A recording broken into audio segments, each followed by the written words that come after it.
Okay, he's gotten it rolling now. At least we'll have something.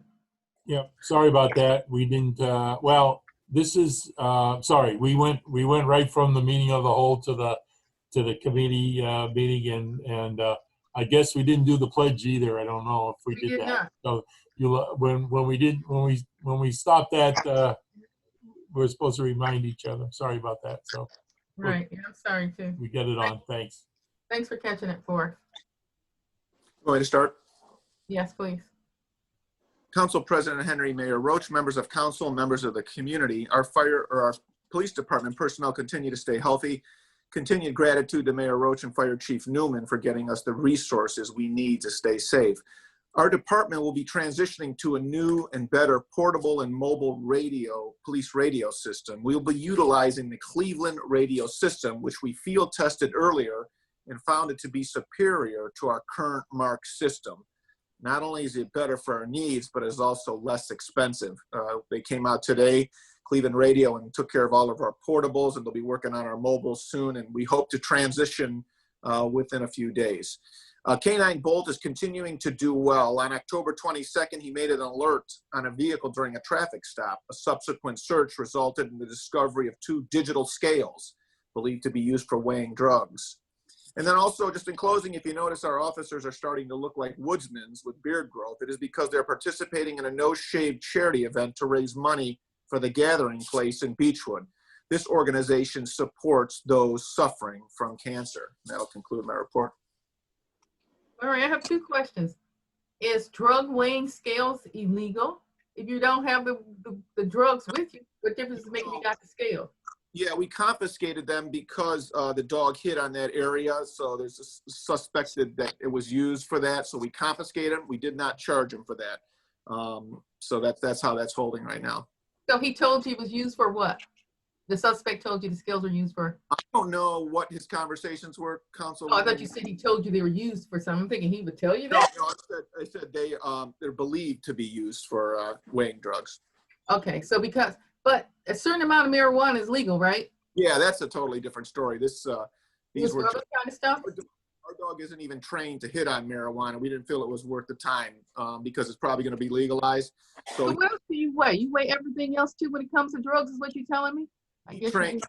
He was trained for like heroin and cocaine and stuff like that. So we didn't do marijuana because it's legal, yeah, or somewhat legal, but not totally. But yeah, that's why I was wondering, like, why is that a big deal? But this you're saying is a whole other kind of drug, huh? That yeah, no, he was hitting on something else, yeah, because he's not even marijuana. Okay, well, that's why I was just sort of wondering.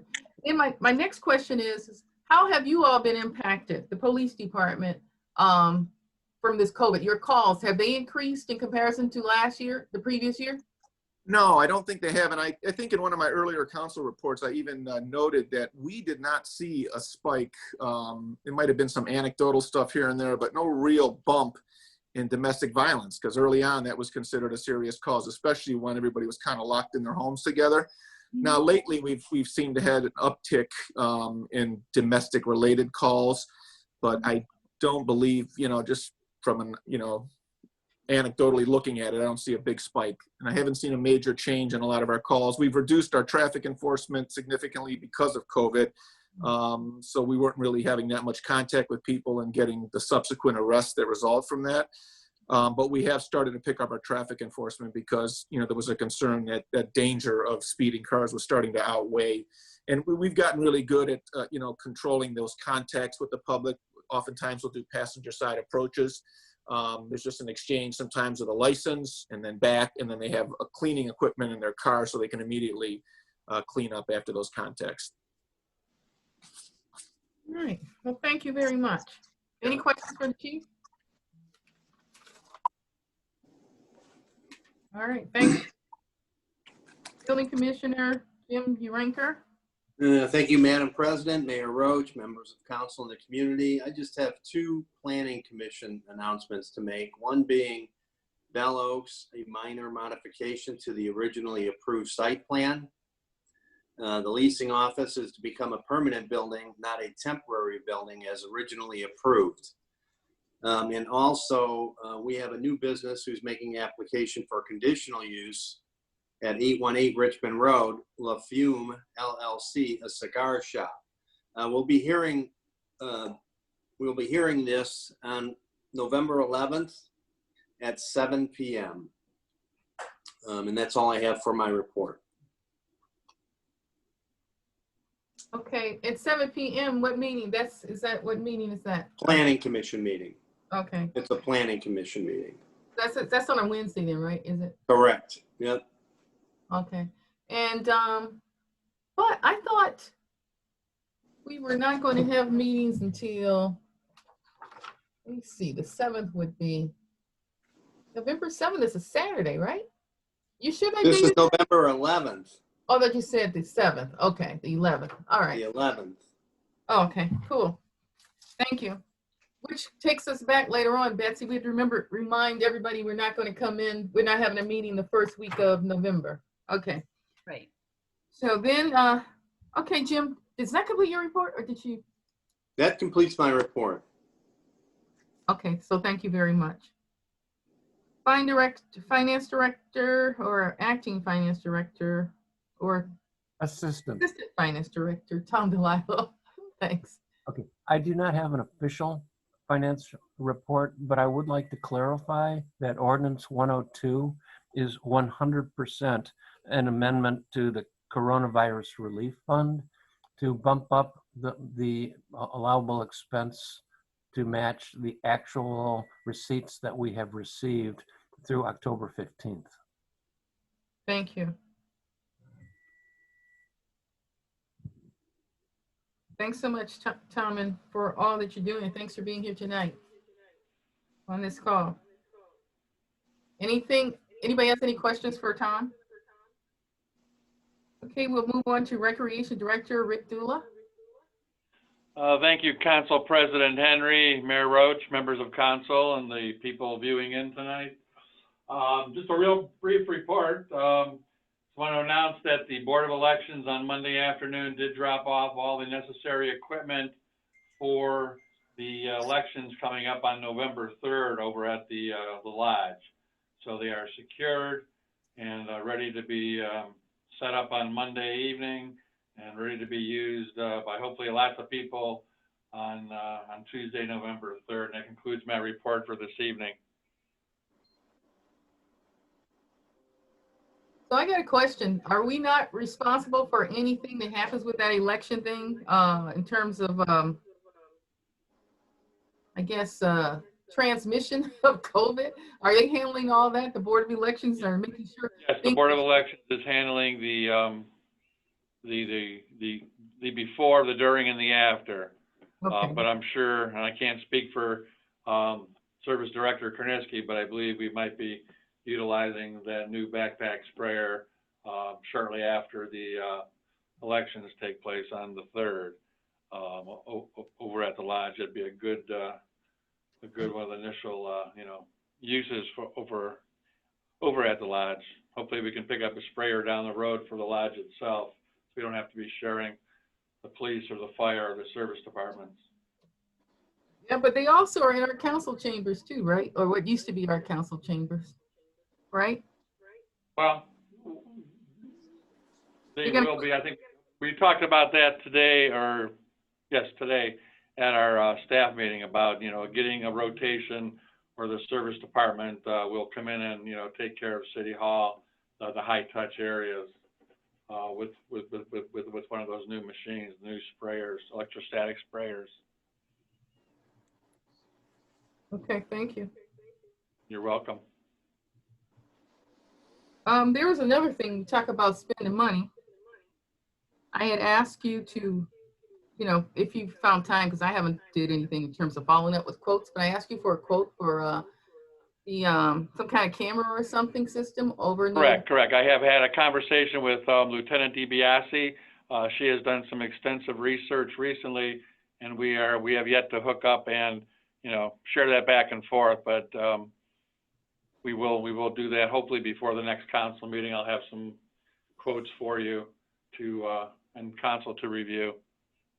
Okay, well, I guess, whenever you can, I know that I've been trying to take advantage of the little break we are on. So if you want to do that, help yourself with taking a break on work too. Thank you so much. Does that complete your report? Yes, it does. Thank you so much. Economic Development Director, Brian Glaser. Thank you, Council President Henry, Mayor Roach, members of council and members of the community. Since our last meeting 2 weeks ago, I'd report, and we actually talked about it, but for the benefit of the community, the city did receive 3 bids for the Kiwanis Lodge Community Center renovation, and the Economic Development Department has spent quite a bit of time analyzing those bids and reviewing them. And we will be continuing the conversation on those bids, hopefully at the next council meeting. And that completes my report for this evening. Okay. Thank you. City engineer, any questions for Economic Development Director? Okay, then we'll go on to the city engineer, Lee Courtney. Just one item, Madam President, the announced date for the county engineer's project manager for opening Highland Road is the Monday before Thanksgiving. Great, I suppose. Looking forward to it. We all are. Who's in charge of the engineering work for the county? Like, I mean, who is the big guy who makes, or woman who makes those decisions when we talk about them tearing up all these roads? Never in all my life of living in Cuyahoga County have I never seen roads torn up for such long periods of time throughout the entire county. It goes on for years. So who is the person who is behind all this? Is it just our county executive, Budish? But I think he must have somebody underneath him who's doing the engineering on that. County engineer. It's the county's Department of Public Works, and on anything as complex as a bridge design, and there are 4 bridges in this project, they let the contract for design out to a consultant, and then the county bids and manages the job. The city of Euclid, where all the bridges are located, is involved in any of the discussions regarding the contract award and the construction supervision, but it's all done by the county. We have been included in it just because the county realizes it affects us, even though none of the work is in Richmond Heights. Thank you. I will look that name up because I would like to know who that person is. Any questions for Mr. Courtney? And we'll move on then to Service Director Donald Kurniski. He's not here tonight. He's not here. Oh. Okay. I thought I talked to him about something. I don't know what it was though, but evidently we must have covered it. Okay, I sure did. Okay, then we'll go on I think I can mention a couple of things. We did, leaf season has started, so leaf pickup started on a week ago with 1 truck, and now we got the full crew out starting with the leaf season pickups, and the up-to-date where we are and located is on the website. So anyone that wants to kind of track down. Our goal is initially in the season to get around once a week at least, and in the height of when there's more leaves on the ground than we can pick up in a week, it's we go around as much as we can. Okay. And you can track it online with our map and where the best thing to do is look at where we've completed, so you can get an estimate of what we're going to be doing in the next day or 2. Okay, thank you. Now I remember what Don was telling me, and we were arranging this.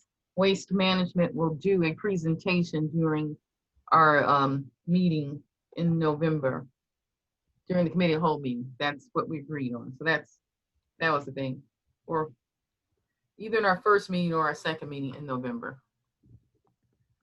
All right, so I guess then we'll move on to the audience part. I saw there were some questions in the chat area. Good night, everyone. See you in 2 weeks is what Jeremy says. Mayor Roach, did anyone, Mr. Roma says, did anyone check the sewer manholes in front of 502 and 504 Trubisky to see if it is blocked? Trubisky Woods subdivision was flooded.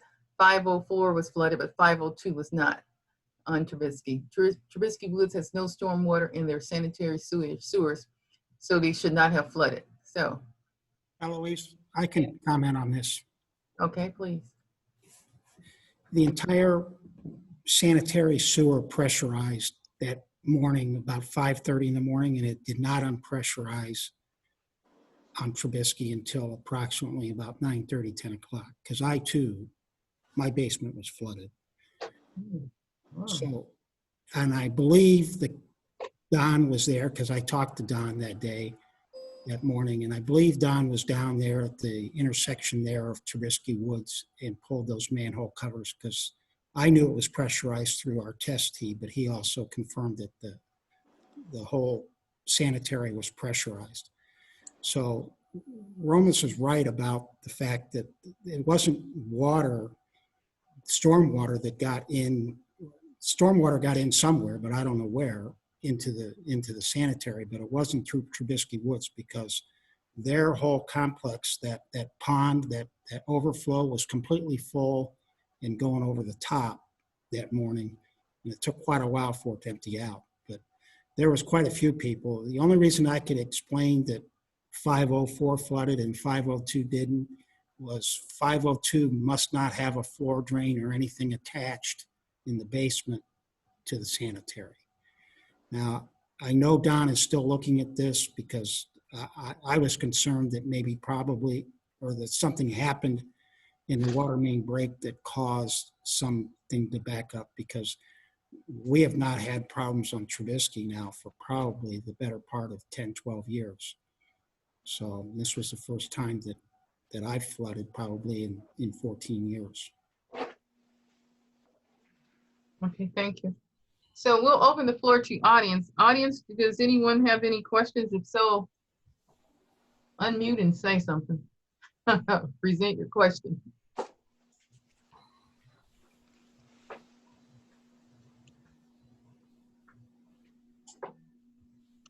I'm seeing nothing else. Eloise, Okay, yes, hey. hey, this is Romas. Hey, Roman. The sewers have been a problem since Trubisky Woods was built. And the problem was found, the county investigated the sewer lines going all the way up by the mayor's house there. Because those two streets drain into Trubisky, and they are found that they're allowing stormwater to leak in through the manholes. And that was about 20 years ago. And nobody's relined or done anything to those sewers up there. So that's where our stormwater is coming from. So when you get an extra large storm, Mark and everybody else is going to get flooded out. And what's really weird is my neighbor at 502, he must be tied in at the downstream manhole, because he didn't get flooded out. But I did, and the subdivision did. Everybody upstream got flooded out. So it sounds like there might be a blockage down here at this manhole over here. And I had asked Dave on Wednesday night when we talked, and he said he was going to have somebody take a look at it, pop the manhole and take a look and see if there's anything in the bottom on Thursday. So never heard back whether or not it was done or not. So that's why I'm kind of asking now, is there anything else we can do, and what can we do to investigate and see if we can prevent this? Because I got a lot of damage downstairs. And today is cleanup day, and I'm not particularly happy, because it's raw sewage. And trust me, you got to get it out as fast as you can. The house stinks. Yeah, I hear you. So anybody want to comment on that?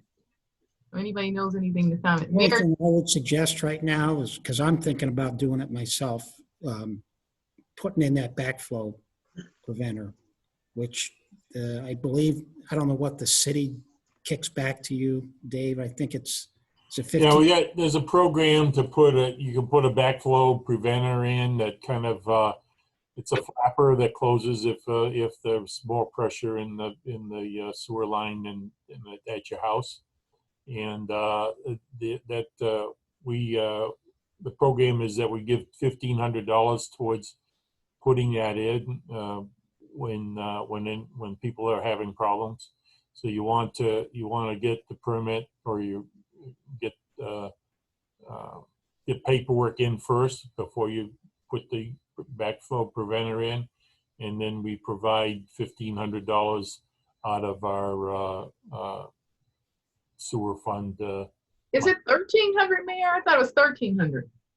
No, it's 15. It is 1,500? Yeah. Okay. The frequently asked questions and stuff is on our website, and we've tried to, I think, put it on three different places on our website. So you'll have some feedback on that and having the permit thing. But the feedback that I got was this was really a abnormal rainstorm. I've got some reports of people in the area that got 5 inches of rain in a very short period of time. And the systems anywhere are not designed for 5 inches of rain in a short period of time. I know there was at least 2.5 inches in Mayfield Heights, but one of our residents had a gauge out or bucket or whatever and said there was 5 inches in some of the areas. I did ask for a report from the airport. They don't measure the rain, but the people that are working there said that they had never seen as much rain in a short period of time, and they've worked there 40 years or something like that. Just as an example, I think Bishop Road at the end of the runway was closed. Richmond Road was abnormally flooded, I think, more so than I think we've ever seen on further down on Richmond. I know we've had 1.5 feet of water. It didn't happen there, but that happens when you get 5 inches of rain in Mayfield Heights or Highland Heights.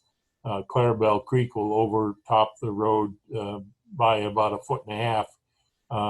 That happened maybe 5 years ago or so on a Tuesday night after council meeting. So any of those abnormal rainstorms that we're getting way too more frequently will cause flooding. That's your, but Dave, you still had a report almost 20 years ago when we went to build that subdivision that I fought you against, that there is a report from the county sanitary engineer saying that sewers up by you, those 2 streets up by your house, the manholes are letting storm water into the sanitary. And that needs to be addressed. It's been 20 years. How much could it cost to reline a sewer? We do that in the city of Cleveland all the time. Yeah. Well, we've been trying to evaluate we've been trying to evaluate any streets that are potential problems. I know Lee Courtney might be able to mention. I know one of our streets that are in question too is over on Radford and at the end of Meadow Lane. We're looking at that. I think we did some other ones down on Gleaton and Snavely and stuff. Those were determined to be bad. I know the sewer Cleveland have put out monitors and indicators. So I don't know, Lee, do you have any update on? I know Lee would have them evaluate some stuff too here. So the mayor and I discussed this afternoon, but I didn't. By the time the county kind of closed up operations, I didn't have a chance to ask them with what meters they have on this system, because that's the greatest way to find out how badly the sewer was overloaded. Trubisky Road is not a local sewer. There's an enormous area tributary to it south of Richmond Heights. And if the sewers south of us are leaking, when the sewer comes down Trubisky Road, we're going to feel the impact of it. Now, the area south of Richmond Heights, Romus, also includes the Donald Geraldine area, but the county televises all the sewers on a rotating basis. And they did reline a piece of Trubisky because they found a problem. But we have not been notified of any problem with the sewers in Donald Geraldine and Elaine. But I will ask them that question. Well, when we were fighting over Trubisky Woods, they gave a report that part of the problem was downstream over on Highland. You guys fixed that. You ignored the manholes up on Geraldine and all that. And it's 20 years. You know, you guys had a written report. Where'd it go? I'm willing to bet you that if I have a copy of it, I could probably find it. And if I can find it, why wasn't that addressed? You had 20 years. Who wrote the County report? engineers gave you that report. Who? The county? The county engineers did, yes. You're the one that told me about it. Well, it's possible. It was a long time ago, but I don't remember it. Well, They not have everybody has had a law memory. program for years of putting pans in the manholes, which stops what you're talking about. But exactly where they did it, I'm not sure. I'd have to get that information from them. Well, it would be appreciated, Lee. Thank you. Just as a little background, I mean, we have annual meetings, if not more, with the county, trying to identify the hot spots around the city. And my understanding is that has not been identified as a hot spot. As I mentioned, some of our big hot spots were over by Radford and Highland Heights, which get flooded out every rainstorm, or most every rainstorm. It's significant. Madam Chair, Yes. I have a question for the mayor. Mayor, you stated that the city will give $1,500. I'm curious to find out what is the actual cost to have something like this corrected on the resident. How much would something like this cost? It depends. It depends on how much you got to dig to get it in and where it's at.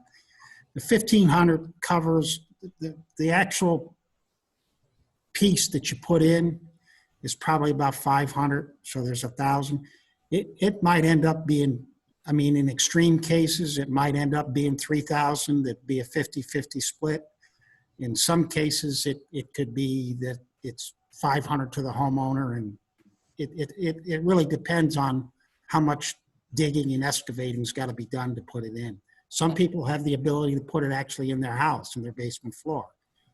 It a lot depends. It could go anywhere from nothing to $1,500 to the homeowner. Got it. Okay, thank you. I think in a general, to try to follow up on your question too, I think that when this, there was a lot of discussions when this got put in place, and what they wanted to do is at least give something back to those that are having problems. There's a whole set of criteria, but those that are having problems, and the number came in at typically what the lowest price would be, and then on up, then the homeowner would have to take on the rest. And so the program was trying to assist those that are having problems with offsetting some of that cost. Again, it's those costs are coming out of a fund that's funded to help maintain the pipes. So if if we give everybody monies for their individual backup valves, then there's no money left to maintain the pipe. So it's a delicate balance. Well, Dave, as a temporary thing, I bought 3 test balls, orange test balls, and whenever it's going to be raining, they're going right in the floor drains. So nothing's going to come in here. Yeah, no, that's probably a good thing. We've also recommended risers that you put in the floor drain or whatever. And so if you put like a 3-foot pipe or something, at least the water has to come up even 3 more feet. And just not to say that you're doing it, but at times we've had people flood themselves out, basically when the sewer rises, and if you have a downspout into the sewer, then you end up flooding. People have flooded themselves out because the water isn't going out and it's going, down the pipe and into your basement. Oh, Dave, I built the house, and that there's no storm sewers, no storm water going in any storms, sanitary sewers. So that's not happening here. Good to hear. Thanks. All right. Well, Mr. Romas, are you good with what you've heard? Not really. I still didn't hear whether or not the manhole was opened up and checked to make sure there was nothing blocking it. Because if my neighbor didn't get flooded out, he was on the downstream side of that manhole. And when I looked at that manhole, it was just like about 6-8 inches down from the top. And that was at 8:30. So as soon as the water came down, about 8:30, 9 o'clock, it started going down. I was down there at the shop back, sucking up all the sanitary crap that came up in there and flushing it with clean water to get as much of the solids out of there. Now I have to spend hours and hours of decontaminating this stuff so that the house doesn't smell. So I really would like to know that somebody went, checked out the manhole. We have to check out more than one manhole, check them out, make sure that everything is free and clear. Because I will call Don tomorrow. Don's the one that will know. And really, the information that you need is, and I'm pretty sure Don's going to tell you that they were checked out because I saw them down there that day. But the one we really need to know is from Lee Courtney. And I know that there's a sensor at the corner of Highland and Trubisky, and there's one up there where they broke the just before Hillary there. There's one in that sewer. So between those two, they'll know where it was pressurized at. And that's really, Lee's got with the county, they'll be able to tell us by the sensors, they'll tell you how high the pressurization was and exactly what time it let loose.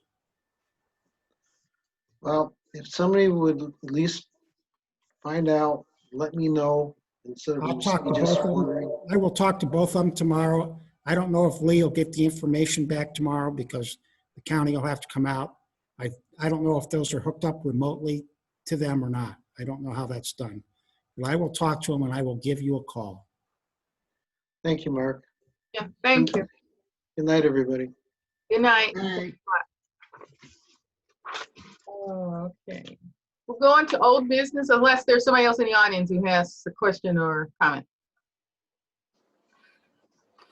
Okay, we'll go on to old business then. Resolution 91, 2020, introduced by Ursu, third reading. A resolution authorizing the mayor to enter into an agreement with Software Solutions for software services.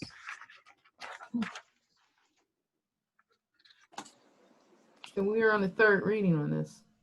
We're on the third reading. I would recommend passes this evening. This is software, or new software with our financial software services.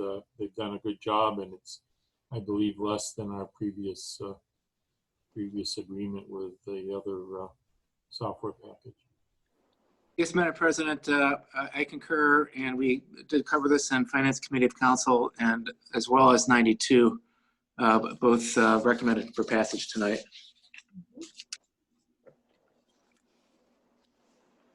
Okay, entertain a motion.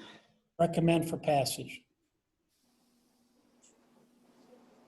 I think just Madam Clerk can call the roll. Well, I need a second. I'll second it. Alexander, Yes. Henry, Yes. Lentine, Yes. Nelson, yes, Thomas, Yes. Ursu. Yes.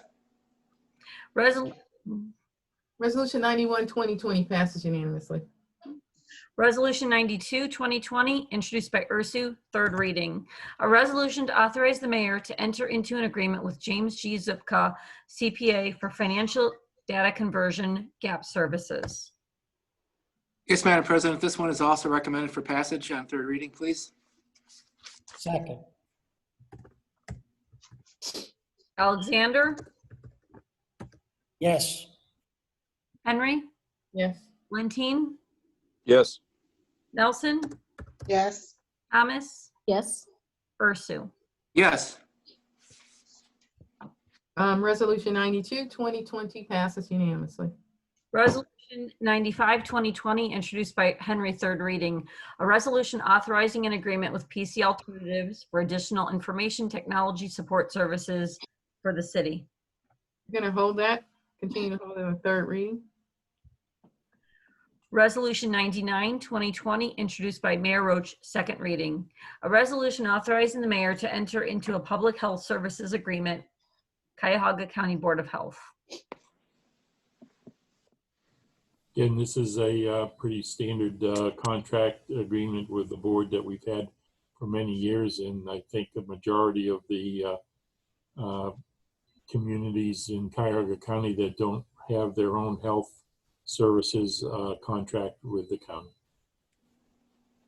Recommend passage this evening if possible. Entertain a motion. So moved. Second. Alexander, Yes. Henry, Yes. Lentine, Yes. Nelson, yes, Thomas, Yes. Ursu. Yes. Resolution 95, 2020 passes unanimously. Oh, Madam President? Yep. No, that's, yeah, it's 96, 99, I'm sorry. That was suspension. That was only second reading. Oh, that Second. was only suspension? Oh, I'm sorry, my mind is way ahead of me here. So I guess we entertain a motion then for suspension, is that it then? Yes. that's what that was. Thanks. Move for suspension. So this is for passage. Yes. Move for passage. And I'll second the motion. Alexander, Yes. Henry, Yes. Lentine, Yes. Nelson, Yes, Thomas, Yes. Ursu. Yes. Resolution 99, 2020 passes unanimously.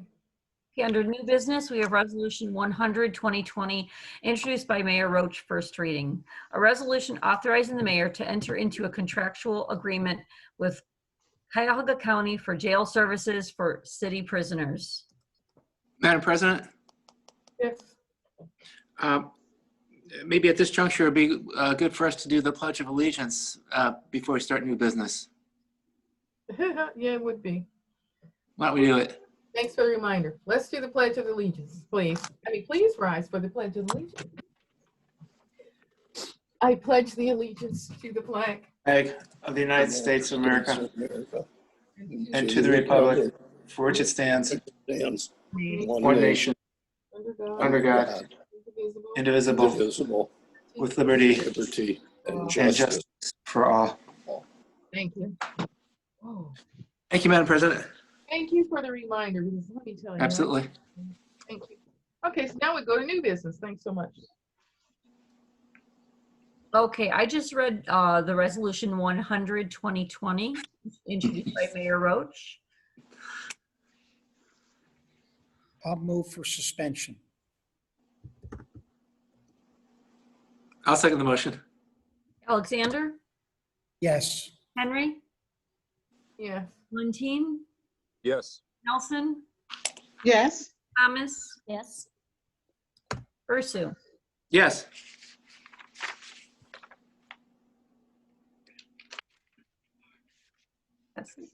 I said yes. We need a motion for passage, right? Yes. Yeah. We're waiting on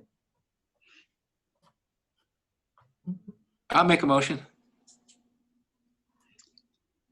Second? Alexander, Yes. Henry, Yes. Lentine, Yes. Nelson, Yes. Thomas, Yes. Ursu. Yes.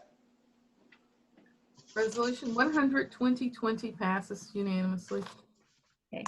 So I will not be reading Resolution 101. Is that correct? That's correct. Correct. Thank you, Todd. Ordinance 102, 2020, introduced by Mayor Roach, first reading. An ordinance to make appropriations for current expenses and other expenditures of the city of Richmond Heights, state of Ohio during the fiscal year ending December 31st, 2020. Amend ordinance number 21, 2020, and declaring an emergency. Mayor, do you want to comment or do we just want to go? Yeah, this is a appropriations solely for the COVID monies that we got in from the state and county, and it allows us to spend that money, or at least appropriates that money so we can spend it. Move for I'd recommend passage this evening. Move for suspension. Second the motion. Alexander, Yes. Henry, Yes. Lentine, Yes. Nelson, Yes. Thomas, Yes. Ursu. Yes. Move for passage. Second. Alexander, Yes. Henry, Yes. Lentine, Yes. Nelson, Yes. Thomas, Yes. Ursu. Yes. Ordinance 102, 2020 passes unanimously. Ordinance 103, 2020, introduced by Lentine, first reading. An ordinance amending section 521.08, littering and deposit of garbage, rubbish, junk, etc., of the codified ordinances to require businesses and multifamily properties to provide dumpsters for the use and convenience of their tenants, setting forth standards for dumpster pads, enclosures and gates, and providing for notice of violation and penalty for noncompliance. Madam President, just as the title suggests, is it give the building department additional leverage to correct the problems with the dumpsters that we've had throughout the city. Out of Safety Committee of Council, our recommendation is for passage. Move for And suspension. I will make the motion to suspend the rules. Second. Alexander, Yes. Henry, Yes. Lentine, Yes. Nelson, Yes. Thomas, Yes. Ursu. Yes. Move for passage. Second? Alexander, Yes. Henry, Yes. Lentine, Yes. Nelson, Yes. Thomas, Yes. Ursu. Yes. Ordinance 102, 2020 passes unanimously. Is there anything else to go before council? I don't have anything. All right, well, thank you. There's no more additions or correspondence. The meeting is adjourned. Good night. Good night. Good night. Good night. Hey. Good night. Good night, everyone. All right.